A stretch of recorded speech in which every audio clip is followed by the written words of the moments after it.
Au nom du Père et du Fils et du Saint-Esprit, ainsi soit-il. Notre Père qui êtes aux cieux, que votre nom soit sanctifié, que votre règne arrive, que votre volonté soit faite sur la terre comme au ciel. Donnez-nous aujourd'hui notre pain de chaque jour. Pardonnez-nous nos offenses, comme nous pardonnons à ceux qui nous ont offensés. Et ne nous laissez pas succomber à la tentation, mais délivrez-nous du mal, ainsi soit-il. Saint Pie-X, au nom du Père et du Fils et du Saint-Esprit, ainsi soit-il. Alors, nous en sommes aux croyants modernistes. Et nous avions vu comme premier point l'expérience religieuse. Nous voyons maintenant comme deuxième point la prétendue vérité de toutes les religions. À la page 41. Alors, tout cela est contraire à la foi catholique et ouvre la voie à l'athéisme. La doctrine de l'expérience, qui est jointe à l'autre doctrine du symbolisme, consacre comme vraie toute religion, sans en accepter la religion païenne, si on peut appeler ça une religion. Est-ce qu'on ne rencontre pas dans toutes les religions des expériences de ce genre? Alors, beaucoup le disent. Or, de quel droit les modernistes dénieraient-ils la vérité aux expériences religieuses qui se font, par exemple, dans la religion mahométane? En vertu de quel principe attribuerait-il aux seuls catholiques le monopole des expériences vraies? Alors, ils s'en gardent bien, les uns d'une façon voilée, les autres ouvertement, et ils tiennent pour vraies toutes les religions. C'est l'ouverture, donc, à l'œcuménisme contemporain, l'ouverture au dialogue interreligieux. Ce sont les conséquences de cette expérience religieuse. Donc cette ouverture à l'œcuménisme, au dialogue interreligieux, s'ensuit nécessairement. Et surtout, il ne s'agit pas de convertir, mais chacun apprendra de l'autre ce que son expérience religieuse, son authentique expérience religieuse, a d'original pour enrichir la sienne. C'est donc une nécessité ici, dans le système des modernistes. Cette expérience religieuse est une nécessité parce que poser leurs principes, à quel chef pourrait-il arguer une religion de fausseté? Ce ne pourrait être évidemment que pour la fausseté du sentiment ou pour celle de la formule. Mais d'après eux, le sentiment est toujours et partout le même, substantiellement identique. Quant à la formule religieuse, tout ce qu'on lui demande, c'est l'adaptation au croyant, quel que soit par ailleurs son niveau intellectuel, en même temps qu'à sa foi. Alors, tout au plus, dans cette mêlée des religions, ce qu'il pourrait revendiquer en faveur de la religion catholique, c'est qu'elle est plus vraie, parce qu'elle est plus vivante. Et c'est encore qu'elle est plus digne du nom de chrétienne, parce qu'elle répond mieux que toute autre aux origines du christianisme. Alors, de telles conclusions ne sauraient surprendre, elles découlent des prémices. L'immanentisme, encore une fois, qui réalise l'unité du genre humain, remplaçant le christianisme, qui est bien entendu universel, par volonté divine. C'est la fameuse phrase « Allez dans le monde entier, baptisez-les au nom du Père et du Fils et du Saint-Esprit ». Mais l'immanence vitale, c'est la négation de la transcendance divine. La religion vient d'un besoin humain et non pas d'une révélation divine. Donc vous voyez, cette immanence vitale, c'est la négation de la transcendance divine. Dieu est évacué, et ainsi, la tradition qui assure le lien entre le Dieu transcendant et toute connaissance surnaturelle chez les hommes, je crois en la Trinité parce que la tradition me le révèle. Eh bien, cette tradition, elle est évacuée, évidemment. Dieu est évacué et la tradition également. Alors, comment l'idée de l'immanence jaillit-elle dans l'esprit? Par illumination chez les élites et par le communisme chez les peuples. C'est l'enseignement du marxiste italien Antonio Gramsci, 1891-1937, qui subit ici l'influence du théoricien fasciste italien Giovanni Gentile, 1875-1944. Giovanni Gentile élimine toute connaissance métaphysique transcendante qui s'impose à la pensée humaine.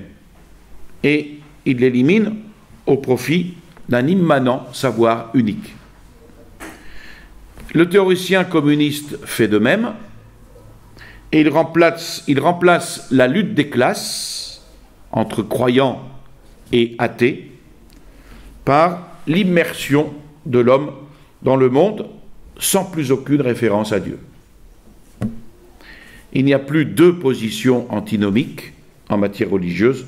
Dieu n'est plus nommé, ni non plus nié. La vie est entièrement laïcisée et la société est entièrement sécularisée. Et l'achèvement se fait dans les constitutions. Lorsque la Constitution européenne, dans son préambule approuvé en 2004, ne fait plus d'allusion, ne serait-ce qu'au passé chrétien du continent. Et l'histoire touche à sa fin lorsque toute idée ou reflet de vérité se dissout avec la mort de la Révolution elle-même. On voit donc la parenté entre le communisme et le modernisme sur le plan intellectuel, qui explique ensuite tout un tas de collaborations pratiques. Et saint Pie X de s'étonner. C'est fort étrange, écrit-il, que des catholiques, des prêtres, dont on aime à penser que de telles monstruosités leur font horreur, se comportent néanmoins dans la pratique comme s'ils les approuvaient pleinement, qu'ils décernent de telles louanges, rendent de tels hommages aux coryphées de l'erreur, qu'ils prêtent à penser que ce qu'ils veulent honorer par là, c'est moins les hommes eux-mêmes que les erreurs qui sont par eux professées ouvertement et dont ils se sont fait les champions. Or, la prudence veut que l'on ne fasse pas l'éloge public des fauteurs d'erreurs, quelle que soit leur qualité par ailleurs. Pourquoi? Eh bien, de peur d'accréditer leurs erreurs même. Alors, c'est un principe de prudence qui veut que l'on ne fasse pas l'éloge public des fauteurs d'erreurs, même s'ils ont beaucoup de qualités, parce que il y a toujours cette crainte d'accréditer leurs erreurs elles-mêmes. Le troisième point de ce croyant moderniste, c'est de considérer que la tradition de l'Église est une communication d'expérience. C'est un autre point où les modernistes se mettent là en opposition flagrante avec la foi catholique. C'est que le principe de l'expérience religieuse, il le transfère à la tradition. Et la tradition telle que l'entend l'Église, eh bien, elle s'en trouve ruinée de fond en comble. Qu'est-ce que la tradition pour les modernistes? La communication faite à d'autres de quelque expérience originale par l'organe de la prédication et moyennant la formule intellectuelle. Voilà ce que c'est que la tradition. À cette dernière, en sus de la vertu représentative, comme il l'appelle, ils attribuent en plus une vertu suggestive qui s'exerce soit sur le croyant pour réveiller en lui le sentiment religieux qui s'est peut-être assoupi, ou encore pour lui faciliter la réitération des expériences déjà faites. Et cette vertu suggestive s'exerce sur le croyant, mais aussi sur les non-croyants, pour engendrer en eux le sentiment religieux et les amener aux expériences qu'on leur désire.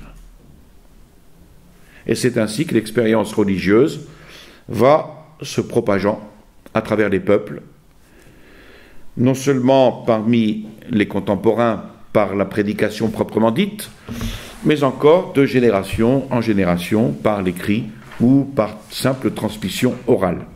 Or, cette communication d'expérience, elle a des fortunes très diverses. Tantôt elle prend racine et elle s'implante, tantôt elle va languir et elle va s'éteindre.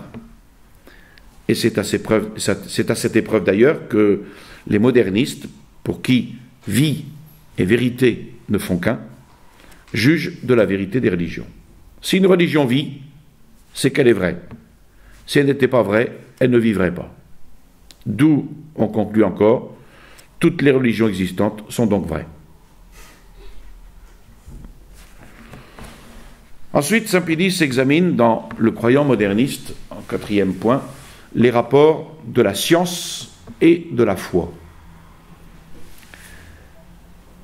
Avec ce qui a été dit, on peut déjà se faire une idée exacte des rapports que les modernistes établissent entre la foi et la science, entendant aussi sous ce dernier mot l'histoire. En premier lieu, leurs objets sont totalement étrangers entre eux, l'un en dehors de l'autre. Celui de la foi est justement ce que la science déclare lui être à elle-même inconnaissable. De là un champ tout divers, la science est tout au phénomène, la foi n'a rien à y voir. La foi est tout au divin, cela est au-dessus de la science. D'où on conclut qu'entre la science et la foi, il n'y a point de conflit possible. Qu'elles restent chacune chez elles et elles ne pourront jamais se rencontrer, ni partant jamais se contredire. Alors, si l'on objecte à cela qu'il est certaines choses que la nature visible, qui relève aussi de la foi, par exemple la vie humaine de Jésus-Christ, ils le nieront. Il est bien vrai, disent-ils, que ces choses-là appartiennent par leur nature au monde des phénomènes. Mais en tant qu'elles sont pénétrées de la vie de la foi et que, en la matière qui a été dite, elles sont transfigurées et défigurées par la foi, sous cet aspect, les voilà soustraites au monde sensible et transportées en guise de matière dans l'ordre divin. Et ainsi, à la demande, si Jésus-Christ a fait de vrais miracles, si Jésus-Christ a fait de vraies prophéties, s'il est ressuscité, s'il est monté au ciel, non, répondra la science agnostique, oui, répondra la foi. Ou il faudra bien se garder pourtant de trouver une contradiction. La négation est du philosophe parlant à des philosophes et qui n'engage Jésus-Christ que selon la réalité historique. L'affirmation est du croyant s'adressant à des croyants et qui considèrent la vie de Jésus-Christ comme vécue à nouveau par la foi et dans la foi. Alors, saint Pie X condamne évidemment ceux qui opposent le savant au croyant. Le savant fondé sur des raisons proprement scientifiques et le croyant recevant de l'autorité de l'Église des vérités inconnues des recherches et des conclusions scientifiques. Mais lorsque l'autorité ecclésiastique enseigne une vérité de foi comme correspondant à une parole d'un livre de l'Écriture sainte.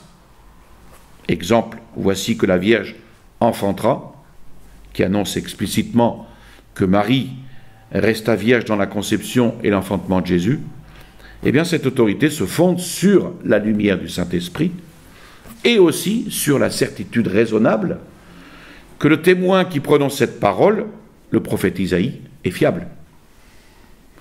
La décision s'appuie donc sur l'assistance du Saint-Esprit et puis sur l'étude, sur l'interprétation sérieuse qui va confirmer cette illumination divine. Donc foi et raison font toujours très bon ménage dans le christianisme.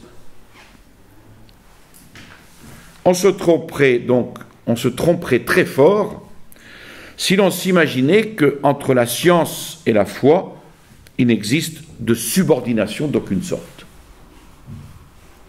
C'est fort bien et fort justement pensé de la science, mais non certes de la foi, assujettie qu'elle est à la science, non pas à un titre, mais à 3 titres. Il faut observer, premièrement, que dans tout fait religieux, à la réserve de la volonté divine et de l'expérience qu'en a le croyant, tout le reste, notamment les formules religieuses, tout le reste ne dépasse point la sphère des phénomènes, n'est point soustrait par conséquent au domaine scientifique. Que le croyant s'exile du monde s'il lui plaît, mais tant qu'il y reste, il doit subir les lois, le contrôle et le jugement de la science. En second lieu, si l'on dit que la foi seule a Dieu pour objet, il faut l'entendre de la réalité divine et non pas de l'idée, car l'idée est tributaire de la science, attendu que celle-ci, dans l'ordre logique, comme on dit, s'élève jusqu'à l'absolu et jusqu'à l'idéal. À la science donc, à la philosophie, de connaître l'idée de Dieu, de le guider dans son évolution, et s'il venait à s'y quelque élément étranger, de le corriger.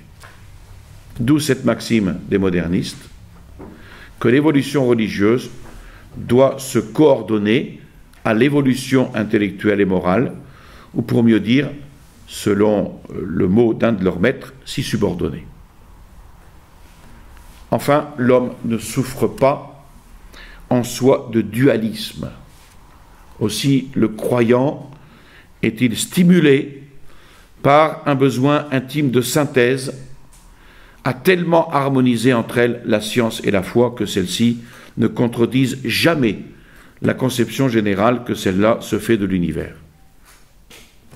Mais une telle assimilation sera la fin de la religion de vérité, de là cette proposition condamnée dans Lamentabili.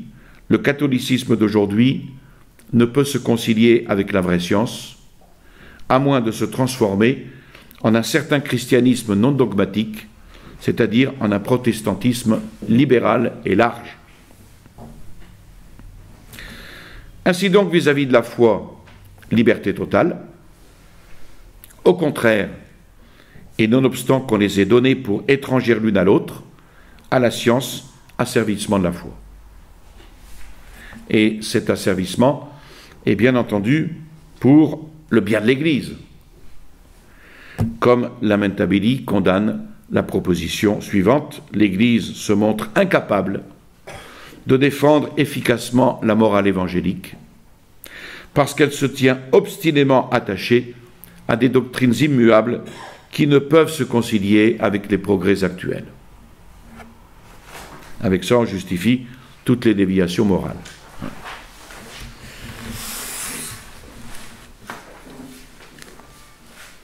L'opposition ensuite de la doctrine catholique. Toutes ces choses sont en opposition formelle avec la doctrine catholique, avec les enseignements notamment de Pie IX. Saint Pie X se place dans la suite de l'enseignement des papes du XIXe siècle. Léon XIII en particulier, qui avait déjà dénoncé toutes les erreurs modernes. Mais elles n'ont pas été écoutées, et Saint Pie X se voit forcé de reprendre, de commenter ces enseignements, de confirmer les condamnations, et puis de faire les synthèses indispensables pour leur redonner une nouvelle force. On pourrait dire qu'il n'y a rien de nouveau, mais en matière d'erreurs et d'hérésie, ce fut Pascendi. Pie IX écrivait « Il est de la philosophie, en tout ce qui regarde la religion, non de commander, mais d'obéir. Non pas de proscrire ce qui est à croire, mais de l'embrasser avec une soumission que la raison éclaire, et de ne point scruter les profondeurs des mystères de Dieu, mais de les révérer en toute piété et humilité. » Pie IX écrivait ça dans un bref à l'évêque de Bratislava en 1857. Alors, les modernistes renversent cet ordre. Et ils méritent qu'on leur applique ce que Grégoire IX écrivait de certains théologiens de son temps. « Il en est parmi vous gonflés d'esprit de vanité, ainsi que des outres, qui s'efforcent de déplacer, par des nouveautés profanes, les bornes qu'ont fixées les pères, qui plient les saintes lettres aux doctrines de la philosophie rationnelle, par pure ostentation de science, sans viser à aucun profit des auditeurs, qui, séduits par d'insolites et bizarres doctrines, mettent que en tête et à la servante assujettissent la reine. »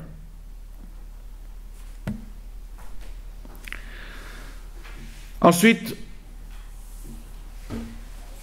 sixième point, la duplicité des modernistes, selon qu'ils parlent de foi ou de science. Ce qui va jeter encore plus de lumière sur ces doctrines des modernistes, c'est leur conduite qui y est pleinement conséquente. À les entendre, à les lire, on serait tenté de croire qu'ils tombent en contradiction avec eux-mêmes, qu'ils sont versatiles, oscillants, incertains. Pas du tout, pas du tout. Tout est pesé chez eux, tout est voulu, mais à la lumière de ce principe que la foi et la science sont l'une à l'autre étrangères. Alors, telle page de leur ouvrage pourra être signée par un catholique. Cette phrase est connue de Saint Pie X. Telle page de leur ouvrage pourrait être signée par un catholique. Tournez la page, vous croyez lire un rationaliste. Et cette ambivalence, elle provient de l'agnosticisme.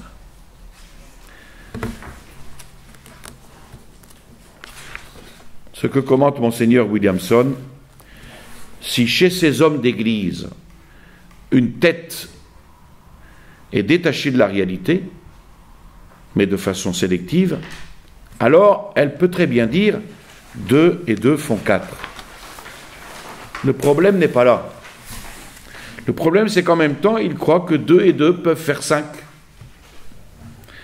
Or, qui comprend avec un minimum de bon sens ce qu'est l'arithmétique, comprend que si quelqu'un estime que 2 et 2 font 4, mais peuvent en même temps faire 5, c'est un arithméticien dangereux, parce qu'à un moment que je n'observe pas, il va glisser de l'un à l'autre.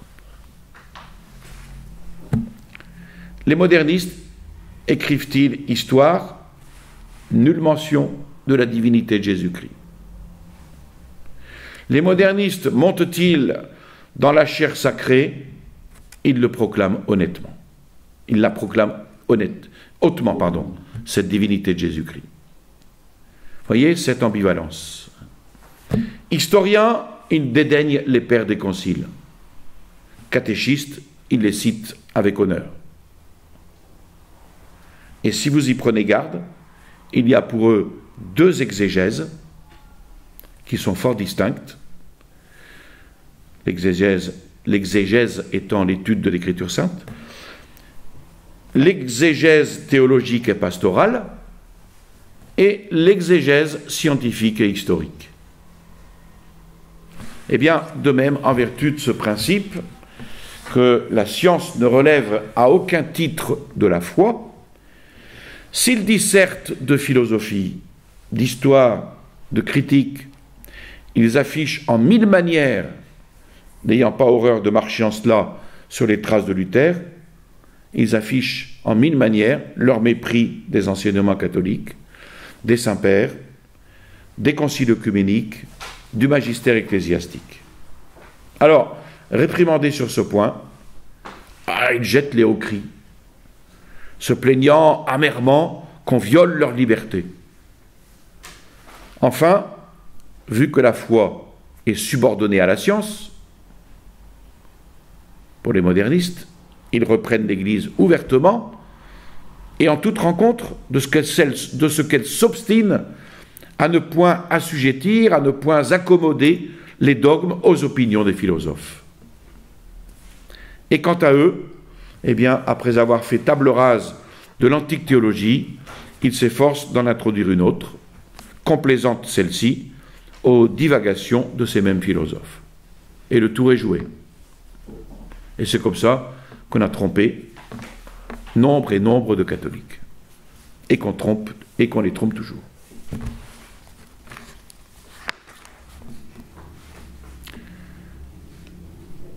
Saint Pédis, après avoir scruté le philosophe moderniste, le croyant moderniste, il s'attaque aux théologiens modernistes. Et là, il revient sur, comme premier point, l'immanence et le symbolisme théologique. Ce dont il s'agit chez le théologien moderniste, c'est de concilier la science et la foi, tout naturellement par subordination de la foi à la science.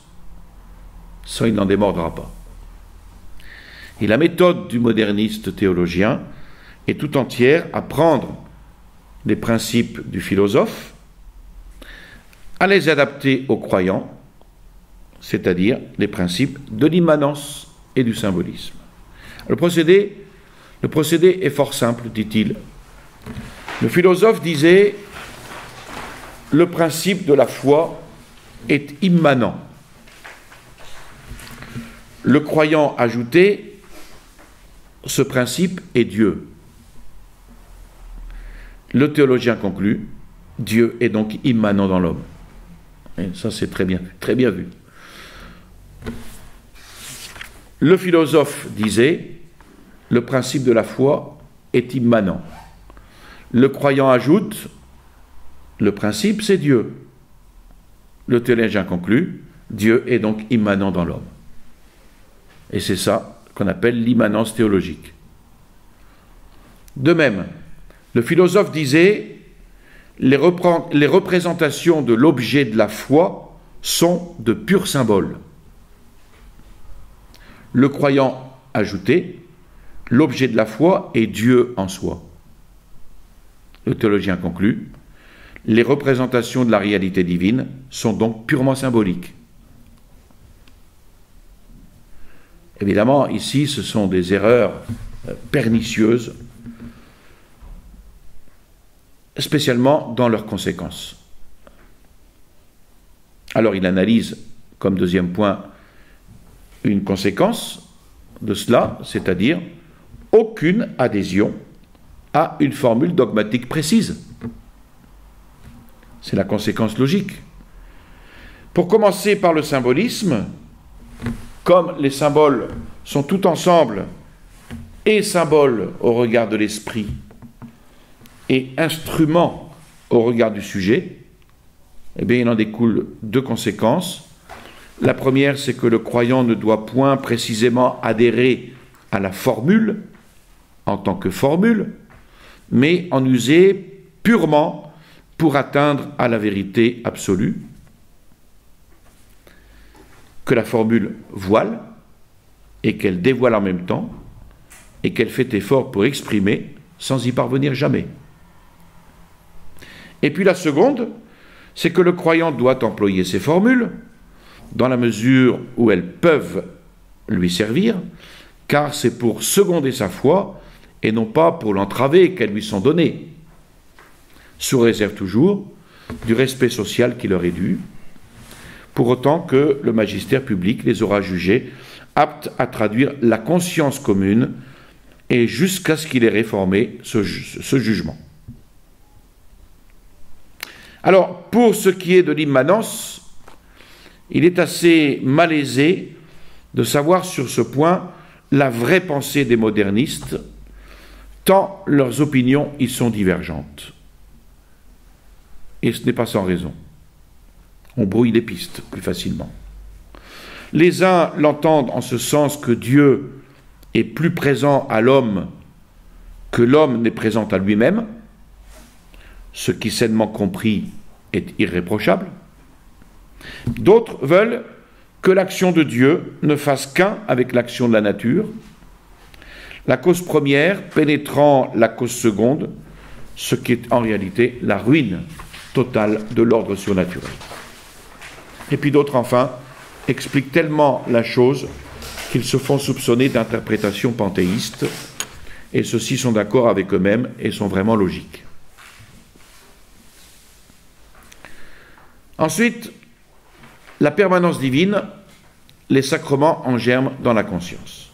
À ce principe d'immanence, il s'en rattache un autre que l'on peut appeler principe de permanence divine.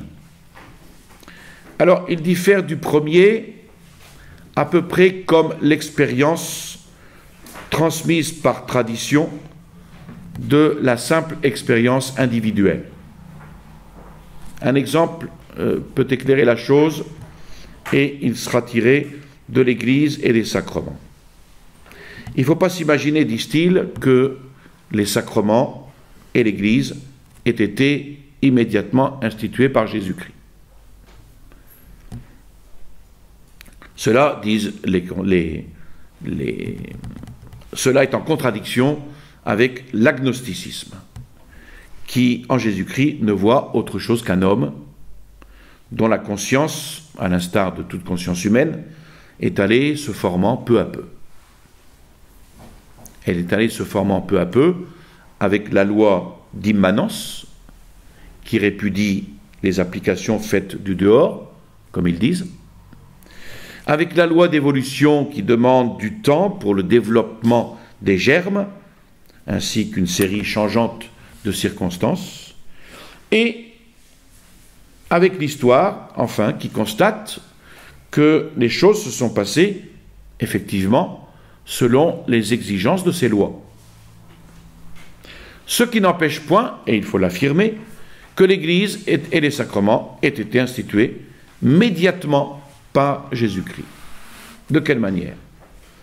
Toutes les consciences chrétiennes furent enveloppées en quelque sorte dans la conscience du Christ, ainsi que la plante dans son germe.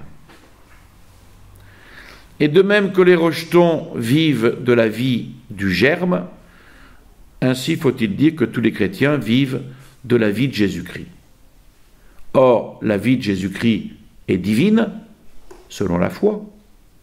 Divine donc sera aussi la vie des chrétiens. Et c'est pourquoi, s'il arrive que la vie chrétienne dans la suite des temps donne naissance au sacrement et à l'Église, on pourra affirmer en toute vérité que l'origine en vient de Jésus-Christ et qu'elle est divine. Il y a bien vérité chrétienne pour les modernistes, mais selon une définition de la vérité qui n'est plus du tout la définition commune et réaliste. Et c'est là le propre de la Révolution. Le propre de la Révolution, c'est d'utiliser les mêmes mots après en avoir changé le sens. Et c'est par le même procédé que la divinité sera octroyée aux Saintes Écritures, qu'elle le sera au dogme. Et là se borne à peu près la théologie des modernistes. Mince bagage sans doute, mais plus que suffisant si l'on s'en tient avec eux que la foi doit en passer par tous les caprices de la science. Et l'application à ce qui va suivre est aisée. Les dogmes sont donc des constructions à partir de la formule primitive. On a surtout parlé jusque-là de l'origine et de la nature de la foi. Or, dans le système des modernistes, la foi a plusieurs rejetons, dont voici les principaux: l'Église, le dogme, le culte, les livres saints. Alors, pour commencer par le dogme, il naît du besoin qu'éprouve le croyant de travailler sur sa pensée religieuse en vue d'éclairer de plus en plus sa propre conscience et celle des autres. Et ce travail, il consiste à pénétrer, à expliquer la formule primitive, ce qui ne doit pas s'entendre d'un développement d'ordre rationnel et logique, mais commandé entièrement par les circonstances. Et il l'appelle d'un mot assez obscur pour qui n'est pas au fait de leur langage, le mot vital. Et il arrive ainsi qu'autour de la formule primitive naissent peu à peu des formules secondaires, organisées par la suite en corps de doctrine, ou, pour parler avec eux, en construction doctrinale, sanctionnées en outre par le magistère public, comme répondant à la conscience commune. Elles recevront donc le nom de dogme. Et du dogme, il faut distinguer avec soin les pures spéculations théologiques. Celles-ci, d'ailleurs, pour n'être point vivantes à proprement parler de la vie de la foi, ne laissent pas d'avoir leur utilité. Elles servent à concilier la religion avec la science, à supprimer entre elles tout conflit, à éclairer extérieurement la religion, à la défendre et à constituer une matière en préparation pour un dogme futur. Quant aux sacrements, ce sont des symboles vides. Sous le mot culte sont compris les sacrements. Et sur les sacrements, les modernistes greffent de graves erreurs.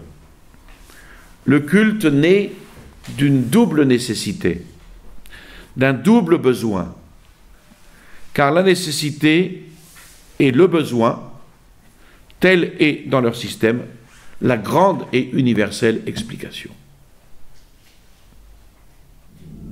Elle est évidemment en plein immanentisme, en plein subjectivisme. Le premier besoin, ici, c'est de donner à la religion un corps sensible. Et le deuxième besoin, c'est de la propager, à quoi il ne faudrait pas songer sans forme sensible,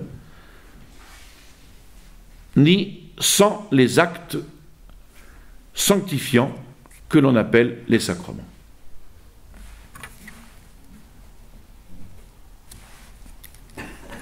Les sacrements pour les modernistes sont de purs signes ou symboles,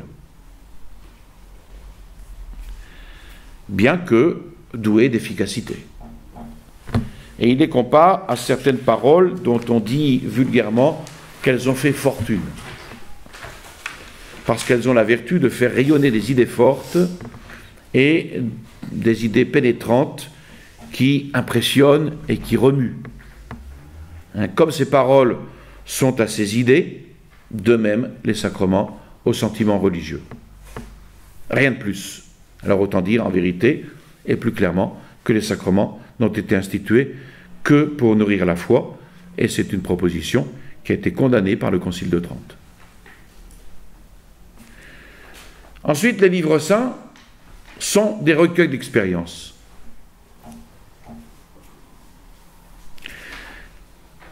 Les livres saints ne constituent non plus que de simples rejetons de la foi. Et si on veut les définir exactement, on dira qu'ils sont le recueil des expériences faites dans une religion donnée. Non point d'expérience à la portée de tous et vulgaires, mais des expériences extraordinaires et insignes. Ceci est dit de nos livres saints, de l'Ancien et du Nouveau Testament, aussi bien que des autres. Et une remarque qu'ils ajoutent, fort avisée à leur point de vue, c'est que si l'expérience roule toujours sur le présent, elle peut puiser néanmoins sa matière et dans le passé et dans l'avenir, attendu que le croyant vit sous la forme du présent et les choses du passé qu'il fait renaître par le souvenir et celles de l'avenir qu'il anticipe par la prévision.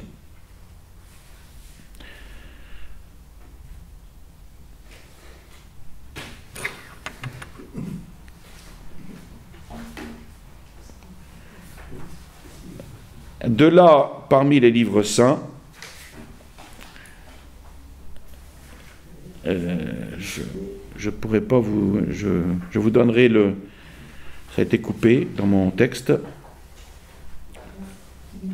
Il y a l'imitation. Oui, bon, je vous dirai ça plus tard. Donc c'est Dieu qui parle dans ses livres, par l'organe du croyant, mais selon la théologie moderniste, par voie d'immanence, par voie de permanence vitale.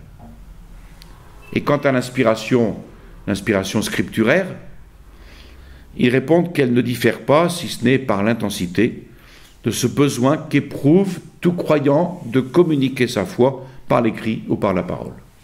Voilà comment il réduit la question de l'inspiration scripturaire. Alors on trouve quelque chose de semblable dans l'inspiration poétique, et on se souvient de ce mot fameux, « Un Dieu est en nous », de lui qui nous agite vient cette flamme.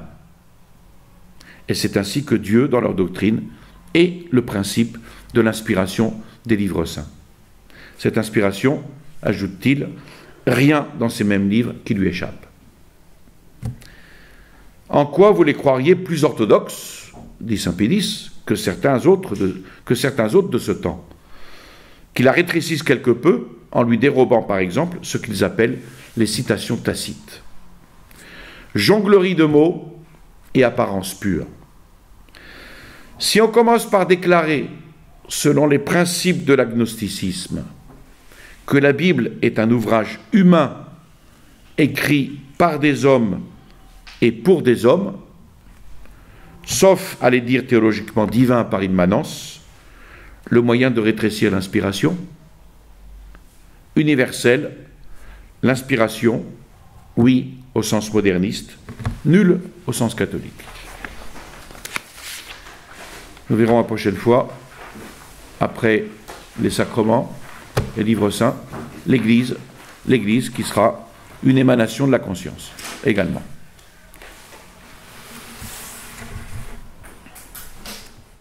Je vous salue Marie, pleine de grâce, le Seigneur est avec vous. Vous êtes bénie entre toutes les femmes, et Jésus, le fruit de vos entrailles, est béni. Sainte Marie, Mère de Dieu, priez pour nous pauvres pécheurs, maintenant et à l'heure de notre mort, ainsi soit-il. Au nom du Père et du Fils et du Saint-Esprit, ainsi soit-il.